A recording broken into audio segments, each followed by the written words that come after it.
Okay, so today we're diving into the sacred hymn to the river Narmada. And what's so fascinating here is how it takes a simple body of water and turns it into something so much more. We're talking about a divine force, a real promise of salvation, and an answer to some of our deepest, most human fears. So let's get into it and see exactly how that happens. Right from the jump, the hymn hits you with this powerful line. I mean, this really sets the tone, doesn't it? It makes it crystal clear that we're not just talking about some geographical feature. No, this is a direct address to a divinity, a being who deserves all that reverence and praise. And that's a huge shift, right? It forces us to see the river not as an it, but as a you. So the core idea here, the big takeaway, is that the Narmada isn't just a river. It's a goddess in river form. And the hymn gives her this whole identity, a distinct personality, a divine origin, and a really sacred purpose. The text paints this incredible picture of a living, breathing deity, and her very waters, they have this incredible transformative power. Okay, so you might be wondering, where does a river goddess even come from? Well, the hymn tells us she originates from the limbs of Rudra. And you gotta understand this is an absolutely crucial detail. Why? Because it directly connects her to one of the most powerful gods in the entire Vedic pantheon. It gives her this incredible, unimpeachable divine lineage. And just so we're all on the same page, who is Rudra?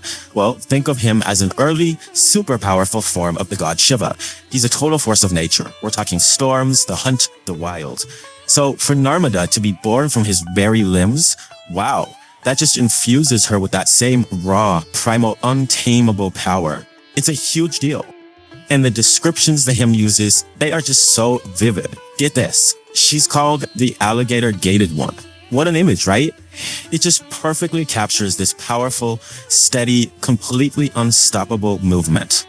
You can almost feel that relentless, inevitable flow heading straight for the sea. But it's not all about raw power. She's also incredibly benevolent. The hymn calls her the bestower of boons, which means she's a giver of blessings, of happiness to anyone who honors her. So this really shines a light on her role as a compassionate force, one that's actively looking out for the people who believe in her. And if you had any doubt about her divine status, just look at who serves her. We're talking celestial beings, Gandharvas, Yakshas, Urgas. These aren't regular folks. They're mythical beings from other realms, and they serve her. It just goes to show that her power and her divinity are recognized everywhere, across all planes of existence. Okay, so let's recap. We've got this powerful, benevolent river goddess. Sounds pretty amazing. But why is she so desperately needed? What's the problem? Well, this is where the hymn shifts gears and really dives into the core problem she's here to solve. The incredible weight of just being human. And to really get why she's so important, you have to look at how the hymn sees human life. And honestly, it's a pretty stark view. It's a life filled with so much suffering and so much fear that it creates this desperate, aching need for someone or something to save you. So according to the hymn, humanity is basically trapped. It says we're fettered with inauspicious sins, which makes us wander through all these different hells or narakas. On top of that, we're tortured by this constant fear and just totally overwhelmed by something the text calls dvandvas. It all adds up to this state of deep, deep spiritual trouble. So what in the world are these dvandvas? Think of them as the basic inescapable pairs of opposites in life that are always pulling us in different directions. You know, pleasure and pain, joy and sorrow, winning and losing.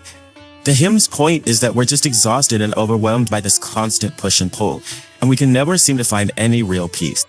And this is where Narmada's real purpose snaps into focus. Now that the hymn has laid out this huge problem of human suffering, it presents her as the ultimate solution. She's this divine force with the absolute, unquestionable power to purify and to save. And just look at this direct comparison. It's almost like a before and after. For every single problem the hymn brings up, being trapped by sin, overwhelmed by pain, distressed by misery, Narmada has a direct answer. Sufferings just stop. Souls are made pure. And fear, it's replaced with freedom. It's a one-to-one solution. The hymn doesn't beat around the bush either. It makes the promise totally explicit with this incredible line. Think about it. The torment of hell, all the suffering, the sin, it all has an expiration date. And when does it expire? The very moment a person turns to the Narmada. Her help isn't gradual, it's immediate, and it is absolute. So who gets the salvation? Is there a catch? Nope. The hymn is so clear on this. It's for everyone. We're talking outsiders, hunters, even demons and celestial beings, sages, and get this, even animals like elephants and boars. Her grace is totally universal, which just shows you how boundless her compassion really is. And what's more, her power is uniquely long-lasting. The text says that in the Kali Yuga, that's the current, dark age where things are pretty corrupt and other sacred places are losing their power, Narmada alone is this constant, shining source of purification. She's like a lighthouse in a storm. Okay, so this all sounds great, but how do you actually access this power?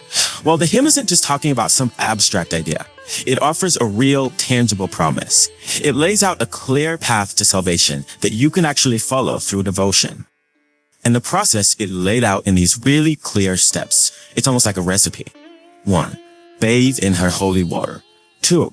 Recite this very prayer. And the result? You're freed from your sins, and eventually, you get to the celestial home of Maheshwara, who is Shiva. It takes this huge spiritual idea and turns it into something you can actually do. And what's truly amazing is just how accessible this promise is. I mean, think about it. Even if you can't physically get to the river, the hymn says that just reciting the prayer from your bed every morning is enough. It's enough to purify your body and your soul. That tells you the real power is in the words and in your devotion, not necessarily in the physical place. So let's zoom out for a second. What's the big takeaway here? This hymn is so much more than just a beautiful piece of poetry, right? It's really this deep dive into how we as humans can find hope and meaning by seeing the natural world not just as stuff, but as a divine caring force. And this final quote, man, it just perfectly captures the whole relationship. The river isn't just something that cleanses you. She becomes a protector, a parent who guards her children. It's not distant or abstract. It's an intimate, deeply personal connection. When you boil it all down, what this hymn does is take a physical river and transform it into a divine answer for our deepest, most human fears. The physical flow of water becomes a spiritual flow of grace, one that washes away sin, soothes suffering, and offers a real promise of life beyond all our mortal anxieties. So we're left with this question, right? How does a river become a promise? And the entire hymn is basically the answer. It shows us that through faith, through beautiful poetry, and through that deep, universal human need for hope, a physical part of our world can be turned into a sacred promise of redemption. And you know what? That's a promise that still resonates today.